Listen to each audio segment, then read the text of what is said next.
Hello friend, स्वागत है आपका OSG एकेडमी में। आज अब इस वीडियो में बात करने वाले हैं मजदूरी का सिद्धांत, जिसमें कि देखेंगे हम लोग सामूहिक सौदा कार्य के अंतर्गत मजदूरी का निर्धारण। इसमें कि होता है सामूहिक सौदा कार्य, उसके अंतर्गत मजदूरी कैसे निर्धारित होती है उसे देखेंगे। पिछले वीडियो में हम लोग देख चुके थे इन टॉपिक पर, इसका भी देख सकते हैं वीडियो, लिंक मिल जाएगा आपको, प्ले लिस्ट भी है।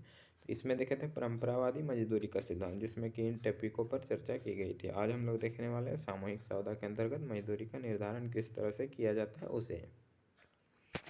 तो देखते हैं, इसको पूरा अच्छे से देखिएगा।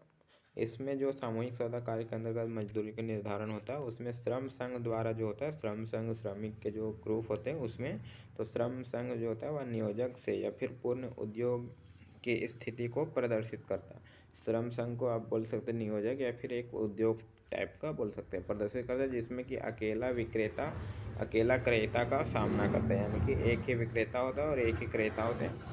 फर्म या फिर उद्योग का जो श्रम संघ होता है वह श्रमिकों के प्रतिनिधि के रूप में एकमात्र स्वयं के रूप में होगा, यहाँ पे स्वयं होगा, स्वयं के रूप में कार्य करता है।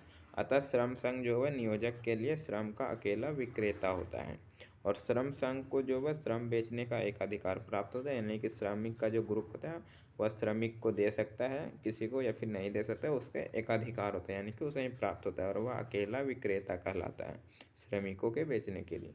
नियोक्ता जो क्रेता होता है वह नियोक्ता यानी कि क्रेता एक अधिकारी है, वह श्रम का अकेला क्रेता होने से जो अकेला विक्रेता श्रमिक संघ का सामना करते हैं। यानी कि नियोक्ता जो होता है, यानी कि जो श्रमिक को अपने कामों पर लगाएगा उद्योग वाला, वह एक अधिकार होता है, यानी कि वह खरीद सकता है या फिर नहीं खरीद सकता। और नियोक्ता का और जो श्रमिक संघ होते हैं उन दोनों का आमना सामना होता है।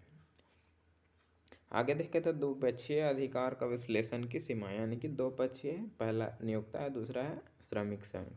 तो संघ द्वारा मांगी जाने वाली उच्चतम सीमा इसमें होती है, और नियोक्ता द्वारा निर्धारित निम्नतम सीमा। श्रमिक संघ जो है अपनी उच्चतम आय के लिए सबसे ज़्यादा वेजेज का, जैसे कि W से दर्शाया जाता है वेजेज को, वह मांग करेगी। लेकिन नियोक्ता जो होगा, नियोक्ता होगा यहाँ पे यो, फिर आधा का और ता, यहाँ नियोक्ता होगा, सुधार लीजिएगा। नियोक्ता जो हुआ वह सोचता है कि कम से कम निर्धारित मजदूरी दर पर काम कराया जाए ताकि हमें फायदा हो, लेकिन श्रमिक संघ जो है अपने लाभ के लिए उच्चतम मजदूरी दर पर कार्य करने के लिए तत्पर होता है। तो दोनों के बीच प्रतिस्पर्धा हो जाता है।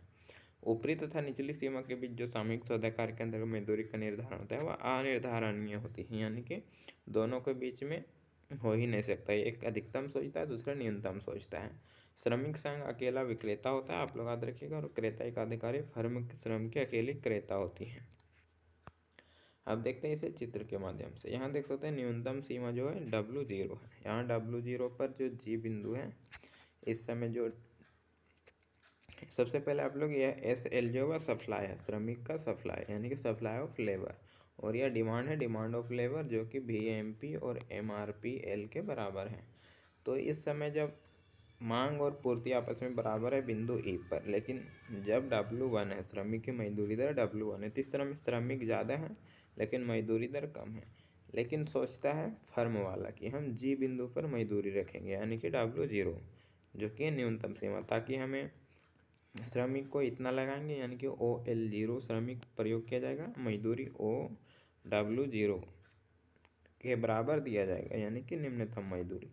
लेकिन श्रमिक संघ का लक्ष्य होता है कि हम W3 तक जाएं, यानी कि श्रमिक की संख्या ना घटे ना बढ़े, यानी कि उतना ही कि OL1 से OL1 है, लेकिन हम मजदूरी को बढ़ाकर W0 से W3 कर सकते हैं, यानी कि उसका होता है ऊपरी सीमा। अधिकतम लक्ष्य होता है W3। तो श्रमिक सौदा कार्य के अंतर्गत मुख्य लक्ष्य होता है अधिकतम मजदूरी करना, और श्रमिक को घटाना भी नहीं है, उतना ही कि उतना रखना है।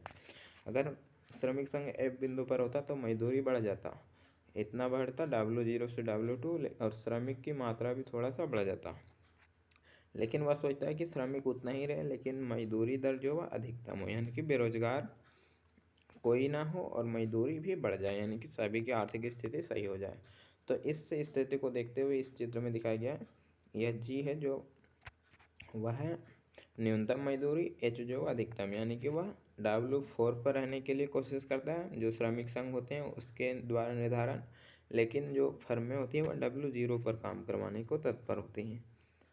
यहाँ पे कुछ नाम दे सकते हैं, जैसे कि नाम दे सकते हैं इसे एफ, तो एफ बिंदु पर वह काम कराने को सोचती है और ओ एल श्रमिक रखना चाहती है, लेकिन सोचता है कि थोड़ा सा श्रमिक घटा दे। श्रमिक संघ जो है वह श्रमिक थोड़ा सा घटा के मजदूरी बहुत ज़्यादा बढ़ा सकता है, यानी कि W0 से W4 तक इतना देख सकते हैं मजदूरी को बढ़ाया गया है। लेकिन श्रमिक थोड़ा सा बेरोजगारी बढ़ा है, लेकिन श्रमिक जो है वह बहुत लोगों की आर्थिक स्थिति सुधर गई है, जो कि एच बिंदु पर संतुलन में होता है।